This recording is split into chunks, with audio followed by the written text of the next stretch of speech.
Halo adik-adik semua, berjumpa lagi dengan aku, Kak Kavi, dan Aku Angelia Livi. Gimana hari kalian? Menyenangkan bukan? Jangan lupa juga untuk selalu bergerak ya. betul tuh dek, karena bergerak dapat membuat tubuh kamu menjadi lebih sehat. Jika di daerah rumahmu banyak pepohonan, kegiatan berjalan-jalan akan menjadi kegiatan yang sangat mengasihkan loh. Iya, kayak aku dan kakak aku. Tadi pagi kita habis jalan lari-lari kan? Iya, nah adik-adik, apakah ada sungai di sekitar rumah kalian?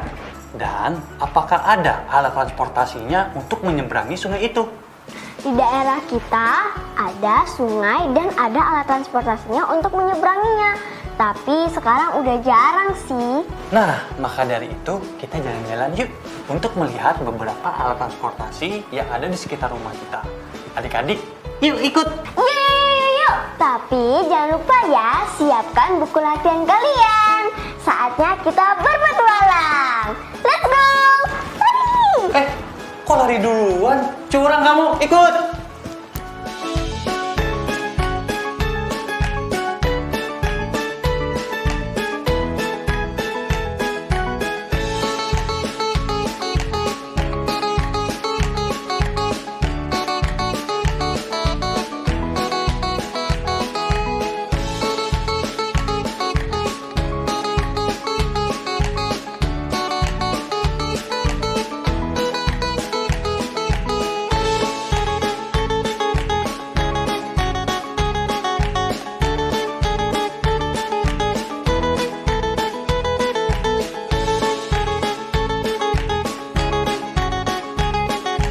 Beberapa daerah di Indonesia, Pulau Sumatera dan Kalimantan secara geografis terpisahkan oleh perairan.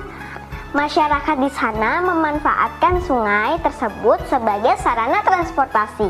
Dengan menggunakan perahu atau kapal, mereka dapat berpindah tempat dari suatu daerah ke daerah lainnya. Kebutuhan pokok dari kota ke daerah terpencil juga bisa sampai berkat aliran sungai ini. Bahkan ada juga yang membuat pasar yang menjual bahan pokok tepat di atas sungai. Mereka menyebutnya pasar apung. Contohnya ada di kota Banjarmasin.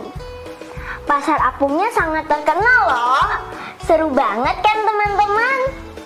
Apakah ada pasar yang serupa di daerah teman-teman? Nah, adik-adik, sekarang kita sudah berada di atas salah satu jenis alat transportasi di sungai ini. Kita kok naik ini sih kak? Iya, karena sebentar lagi hujan dan juga untuk mempercepat waktu. Tapi ngomong-ngomong, adik-adik ini tahu nggak sih ini jenis perahu apa? Nggak tahu kak. Oke, kakak bakal jelasin ya. Jenis perahu ini adalah perahu rakit. Nah, tuh kalau yang itu adalah perahu motor. Widih, cepet banget ya kak. Iya, dan ada satu lagi. Namanya adalah perahu kayu. Perahu yang biasa digunakan untuk nelayan mencari ikan. Dan juga ada kapal. Nah, kapal itu ada kapal besar dan juga kapal kecil.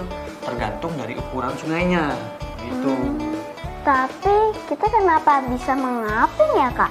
Sedangkan batu dilemparkan ke sungai langsung tenggelam. Seorang ilmuwan yang bernama Archimedes mengatakan bahwa Jika sebuah benda dicelupkan ke air, baik sebagian atau seluruhnya, benda itu akan mengalami gaya angkat ke atas yang sama besar dengan berat air yang dipindahkannya itu. Kalau kapal itu mempunyai daya angkat atau daya apung dan juga tingkat kepadatan benda, kepadatan kapal harus kurang dari kepadatan air itu. Bentuk kapal pun selalu memiliki bagian ambung yang berisi rongga udara. Inilah yang membuat kapal bisa mengapung. Sementara batu kan tidak mempunyai rongga udara, sehingga batu itu pasti akan tenggelam jika dilemparkan ke sungai.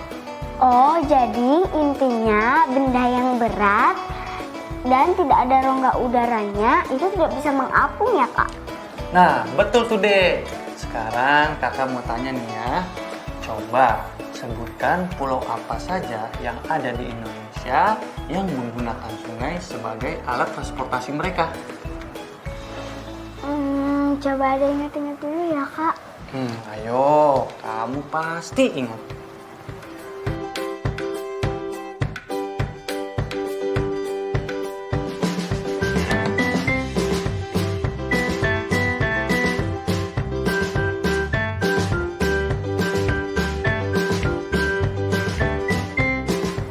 Kalau nggak salah, Pulau Kalimantan dan Sumatera ya, Kak? Nah, betul. Itu kamu pintar.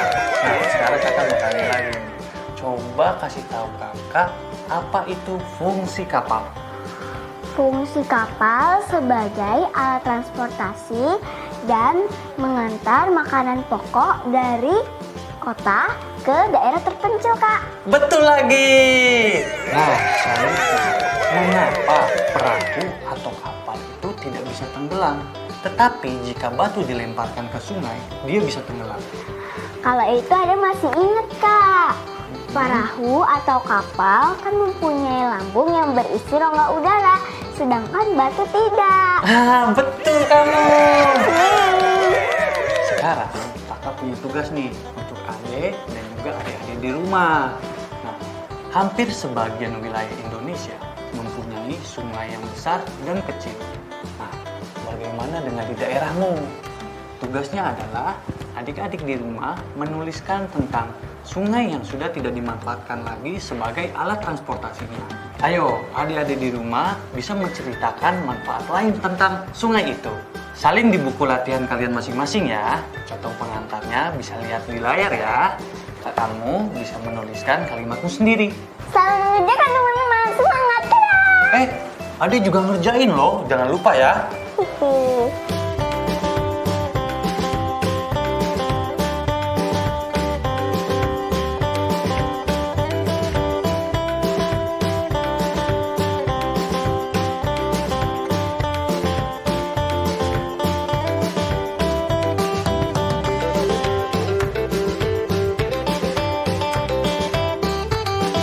Terima kasih, Pak, sudah mengantar kami. Yaudah, kita pulang yuk.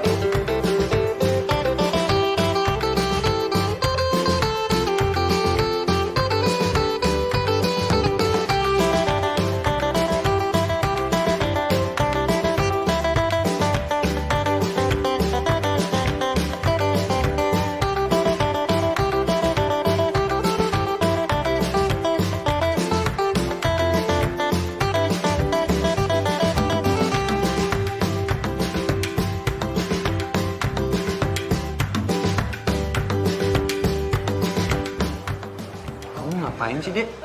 Itu, Kak, aku lagi baca nama kapalnya, tapi nggak kelihatan. Oh, nama kapal itu adalah Samudra Indonesia. Oh, Samudra Indonesia. Nah, penulisan nama kapal itu menggunakan huruf besar, Dek. Kamu lihat kan nama kapal yang tertulis di lambung kapal itu? Nah, penulisan nama kapal itu menggunakan huruf besar atau kapital, Dek. Mengerti? Iya, Kak, udah mengerti. Yuk, kita pulang yuk. Kamu harus mengerjakan PR kamu loh. Oke, Kak.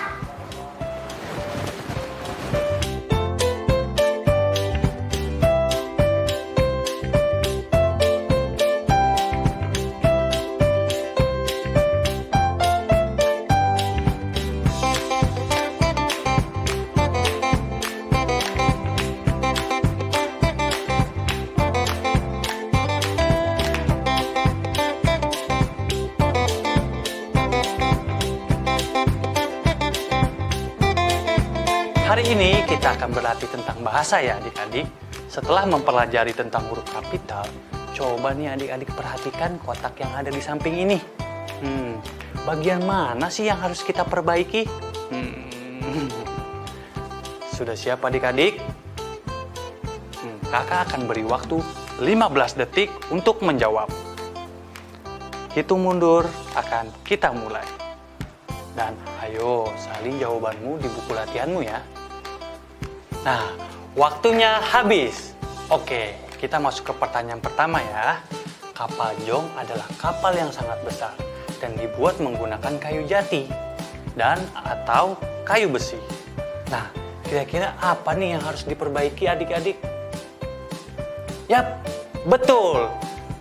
Huruf depannya diganti menjadi huruf kapital. Tulisan jongnya juga dengan huruf kapital ya. Dan dibuatnya harus disambung, oke? Karena kata buat adalah kata kerja pasif. Untuk pertanyaan kedua, jawabannya adalah kapalnya besar, CH-nya pun C-nya besar. Nama orang dan kata dibandingkannya itu disambung ya. Karena dibandingkan merupakan imbuhan kata kerja pasif. Nah, selanjutnya ke pertanyaan ketiga. Gimana adik-adik? Coba kakak mau dengar jawabannya. Bisa ucapkan lebih keras? Betul banget. Digunakannya tidak dipisah, tetapi disambung. Karena kata Bugisnya itu B-nya besar. Ya, Bugis merupakan nama suku di Indonesia. Kata yang digunakan merupakan kata imbuhan kata kerja pasif. Sehingga harus digabung ya D-nya. Lanjut ke nomor selanjutnya ya. Jawabannya adalah pastinya kata depannya harus huruf kapital. Borobudur, B-nya besar. Candi, tampilkan itu disambung D-nya ya. Karena ditampilkan lagi merupakan kata kerja pasif. Borobudur merupakan nama tempat. Siapa lagi nih yang jawabannya benar? Angkat tangannya adik-adik. Wah, bagus sekali ya. Nah, langsung ke pertanyaan berikutnya. Kalian pasti sudah tahu dong. Yap, betul sekali. Huruf depan kapital Patorani P-nya besar. Goa pun G-nya besar. Karena Goa adalah nama kerajaan yang berpusat di daerah Sulawesi Selatan. Sehingga huruf depannya dimulai dengan huruf kapital ya adik-adik. Dan yang terakhir, paling gampang nih. Di lautan berubah menjadi di lautan. Tidak digabung ya teman-teman. Karena laut merupakan kata penunjuk tempat. Sehingga di-nya itu harus dipisah ya teman-teman. Siapa yang jawabannya benar semua? Kalian semua hebat. Nah, kalau yang masih belum mendapatkan nilai sempurna, jangan berkecil hati dan tetap belajar ya adik-adik. Dan jangan lupa untuk mencatat judul buku dan juga pelajaran yang sejauh ini kita pelajari di buku jurnal kalian ya.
Masih ingat kan cara membaca speedometer?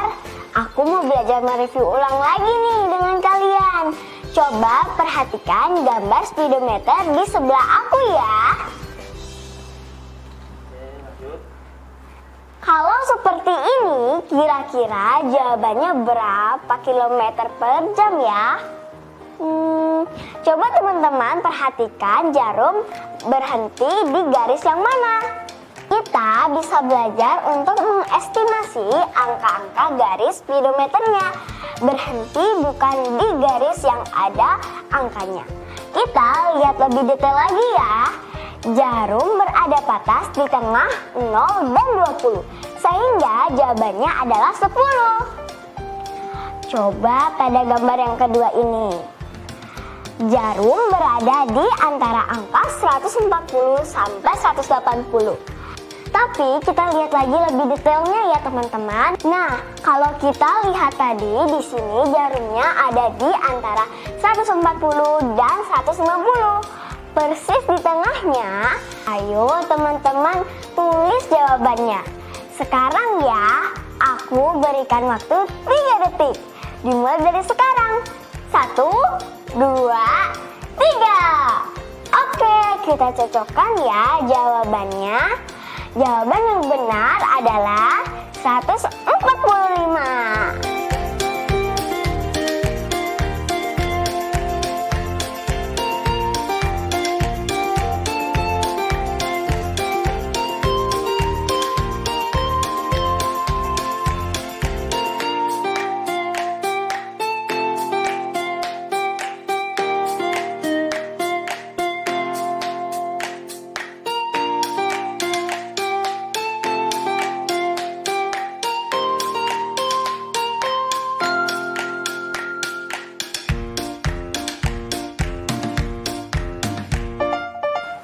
Deh, ada perahu baru. Itu namanya apa ya? Aku baru tahu. Nah, kalau itu namanya perahu layar, Dek. Oh, perahu layar. Bentuknya unik gitu ya, ada layarnya. Emangnya layarnya fungsinya untuk apa, Kak? Nah, layar-layar ini gunanya untuk menampung angin dengan maksimal, sehingga perahu dapat berlayar dengan baik. Nah, gitu. kamu lihat deh, ketiga layar tersebut memiliki sudut yang berbeda-beda. Iya Kak, berbeda-beda bentuknya, berbeda-beda juga sudutnya. Yap, betul sekali. Kak, kalau ban kan itu lingkaran 360 derajat. Tapi kalau misalnya segitiga kayak gitu, kira-kira berapa ya derajatnya? Nah, kalau segitiga jumlahnya adalah 180 derajat nih. Nih, coba kamu gambar segitiga di kertas. Lalu setiap sudutnya kamu lingkari dulu dengan ditandai A, B, dan C. Oh, seperti itu. Berarti kayak gini ya, Kak? Yap, betul sekali. Ya udah, dibenerin. Terus kamu gunting ketiga sudut segitiga tersebut, kemudian kamu satukan. Nah, nanti akan membentuk sudut 180 derajat. Oh, oke. Nah, udah bener ini. Nanti terus kamu gunting ketika sudut segitiga tersebut, kemudian kamu satukan. Nah, nanti akan membentuk sudut 180 derajat. Oke. Oh iya Kak, jadi 180 derajat. Nah, kamu juga bisa loh mengukur ketiga sudutnya dengan menggunakan busur derajat. Coba kamu bikin 3 segitiga seperti layar perahu itu. Oke Kak. Nah, nanti kamu bikin tabelnya dan hitung deh jumlahnya. Coba kalau adik dan adik-adik di rumah gambar segitiga seperti di samping itu ya. Sekarang aku mau hitung nih, segitiga ini ada berapa sudutnya. Hitung dulu ya Kak. Sudut pertama 60 derajat. Yap. Sudut kedua 60 derajat juga. Ya. Terus sudut ketiga 60 derajat juga. Jadi totalnya 180 derajat. Yup, betul sekali. Buat teman-teman bisa berlatih lagi ya. Kamu bisa saling gambar di samping ini ya. Jeda menyalin dan menggambar selama 15 detik. Aku hitung ya. 14, 13, 12, 11, 10, 9, 8, 7, 6, 5, 4, 3, 2, 1. waktunya habis. Nah, setelah itu kalian bisa membuat gambar ini dan ukur sudutnya ya menggunakan busur derajat. Dan jangan lupa berlatih membuat layar dengan kedua ukuran sudut. Yang pertama 45 derajat dan 45 derajat. Yang kedua 40 derajat dan 110 derajat. Kak, aku udah nih, tolong diperiksa ya. Oke, coba busurnya mana? Kita lihat. Untuk teman-teman, mintalah bantuan kepada anggota keluargamu untuk mengecek buku latihanmu ya.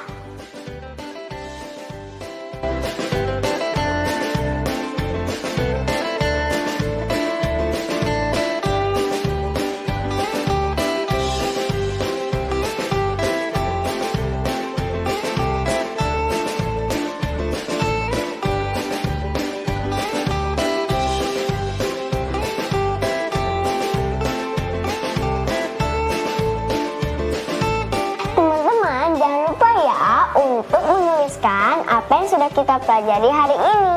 Hari ini kita sudah belajar tentang transportasi sungai di daerah, penggunaan kata depan di, belajar tentang perahu layar, dan mengukur segitiga dengan busur derajat. Jangan lupa juga untuk mereviewnya kembali. Semangat terus ya teman-teman. Hai adik-adik, terima kasih ya sudah bergabung di petualangan kakak dan adik hari ini. Sehat selalu. Jangan lupa untuk selalu membantu anggota keluargamu ya. Kami pamit undur diri dulu. Sampai jumpa besok. Dadah. Dadah.